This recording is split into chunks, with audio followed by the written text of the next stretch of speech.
फरमाते हैं कि मैं ना मजदूर लेने गया, बगदाद के चौक में मजदूर बैठे होते थे, तो मेरी उन मजदूरों में से ना एक नौजवान बच्चे पे नजर पड़ी।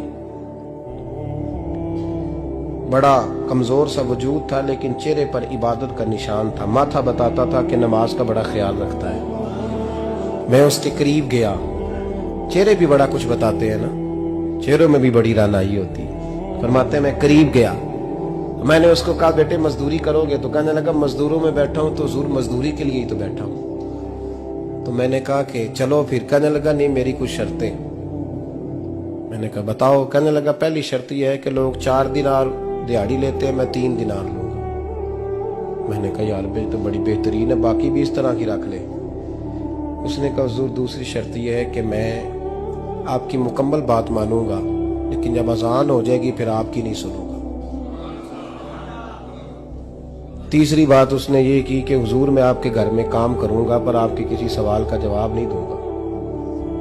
कहते मैंने कहा यार तू बड़ा अजीब है, शर्तें तो मालिकों की होती हैं। कहने लगा जी बहरहाल मैं शर्तें लगा के जाता हूं। फरमाते मैं उसे घर ले आया, काम मैंने उसको बताया, तो जो काम मजदूर सारे दिन में करता है ना उसने 2 घंटे में ही कर दिया। हमारे मजदूर सिगरेट पीने में भी तो आधा घंटा लगाते हैं, वो चाय पीने जाएं तो पौना घंटा वहां। उनको भी तो ध्यानदारी करनी चाहिए कि नहीं करनी चाहिए? ने मुआहदा किया है ना जी, तो पूरा उतरना चाहिए ना। कहते 2 घंटे में। अब काम जब बंदा शुरू कराता है तो काम और निकल आता है। कहते काम मैंने उसको और बता दिया, वो करने लगा। उसने मिट्टी निकाल के रखी थी बाहर रास्ते में, तो अजान हो गई जोर की। उसने वहीं कुदाल छोड़ी कही और चलने लगा। तो मेरा बेटा कहने लगा इसको जरा बराबर कर दो। कहने लगे चुप कर जा, तेरे बाप से बात हुई थी, जब अजान होती है तो मैं किसी और की नहीं सुनता, सिर्फ अल्लाह रसूल की सुनता हूं। कहते हो मस्जिद चला गया, नमाज पढ़ के आया तो दोपहर का वक्त था। मेरी बीबी कहने लगी इसको को खाना खा ले। कहते हमने कहा खाना खा लो, तो कहने लगा मैंने रोजा रखा, रमजान भी नहीं था, नफली रोजा रखा हुआ। फरमाते हैं शाम हुई, मैंने 3 दिनार दिए, तो मैंने कहा तेरा नाम क्या है? कहने लगा मैंने आपसे कहा था मैं किसी सवाल का जवाब नहीं दूंगा। तो वो चला गया। अगले दिन मैं फिर लेने गया उसे, काम कुछ और निकल आए, तो लोगों ने बताया वो सिर्फ हफ्ते वाले दिन आता है। मैंने कहा क्यों? कहने लगे जी वो कहता है मेरा हफ्ते का खर्चा 3 दिनार है, जब 3 दिनार कमा लेता हूं तो बाकी सारा टाइम अल्लाह रसूल की जिक्र में गुजार दिया करता हूं। फरमाते हैं जी अगले हफ्ते मैं फिर लेने गया, मैंने पूरा हफ्ता इंतजार किया कि काम उसी से कराना है।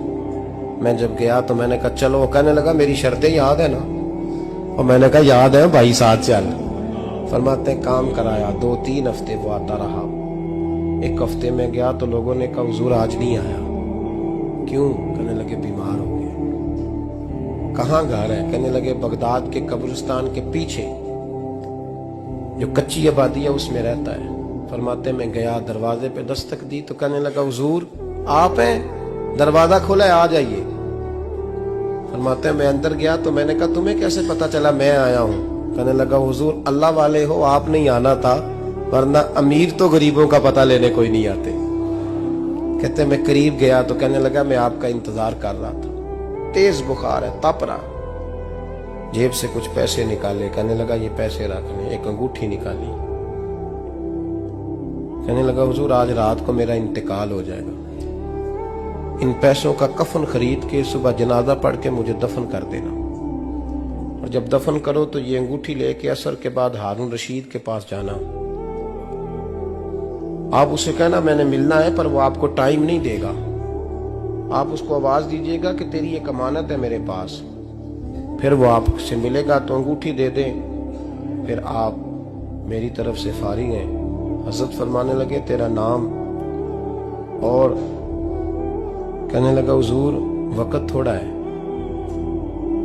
आज रात मैंने जाना है, बड़ी लंबी माफी मांगनी है रब करीम से, अगर मुनासिब समझे तो मुझे अपने रब से तन्हाई कर देने। फरमाते हैं मैं आ गया, पर उसकी बातों ने मुझे सारी रात सोने नहीं दिया। फरमाते हैं सुबह बड़ी मुश्किल से सूरज निकला, मैं गया दरवाजे पे हाथ रखा तो दरवाजा खुला हुआ था। अंदर दाखिल हुआ तो खुशबुएं मेरा इस्तकबाल कर रही थी। जब चेहरे से कपड़ा हटाया तो उसका तो इंतकाल हो चुका। इंतकाल हो चुका है, ऐसे है जैसे किसी का दीदार करके सोया। कहते मैं तो 2 आदमी ले गया था जनाजे पे, पर पता नहीं दुनिया किधर किधर से आई, कहां कहां से। अखां जदों मीटियां जमाना मैनू रोवेगा, अपना ते अपना बेगाना मैनू रोवेगा। फरमाते हैं मैं तो 2 बंदे ले गया था, पर पता नहीं मखलूक कहां कहां से आई। जनाजा पड़ा, दफन किया। हारून रशीद के पास में असर के बाद गया, मैंने बुलाना चाहा पर बादशाह था, मेरी तरफ देखा ही नहीं। मैंने उसको कहा तेरी एक अमानत मेरे पास है। फरमाते हैं वो मुझे कोने पे ले गया, क्या बात है, कमरे में बुलाया, मैंने अंगूठी दी। हारून रशीद तो चीखे मारने लगा, कहने लगा अंगूठी वाला कहाँ है? मैंने कहा वो तो इंतकाल कर गया। कहने लगा मुझे कब्र पे ले चल। कहते मैं कब्र पे लाया तो वो लेट गया, तड़प के रोने लगा। मैंने कहा मेरा कलेजा फट जाएगा, ना उसने कुछ बताया ना तूने बताया, ये कौन था? तो हारून रशीद कहने लगा ये मेरा बेटा था। मैंने कहा तेरा बेटा और मजदूर?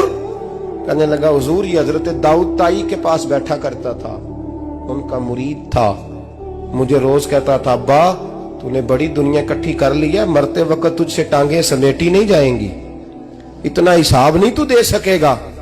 मैं इसको समझा देता, इसकी अम्मा समझा देती।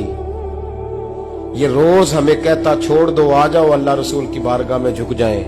हम समझ। एक दिन ये चला गया, कहने लगा फिर तुम्हारा रास्ता और है और मेरा रास्ता और है। ये सोने की अंगूठी गलती से इसके पास रह गई, गलती से हीरे की अंगूठी चली गई। कहने लगा देखो मेरे बेटे ने आज वो भी वापस कर दी है। फिर तड़प के कहने लगा हारून रशीद था तो ये मेरा बेटा, पर मेरा मुर्शद निकला, मेरा पीर निकला। भाई जिंदगी तो बड़ी थोड़ी है ना। बाबा साहब ने कहा था उठ फरीदा सुत्या, और दाढ़ी आ गया ही पूर, अग्गा नेड़े आ गया, पिछा रह गया ही दूर। उठ फरीदा सुत्या खलकत वेखन जा, मते कोई मिल जाई बख्शिया ते तू ही बख्शिया जा। उठ फरीदा सुत्या झाड़ू दे मसीत, तू सुते रब जागदा, तेरी डाडे नाल परीत। मेरा रब हमें भी अपनी बारगाह में कबूल फरमा।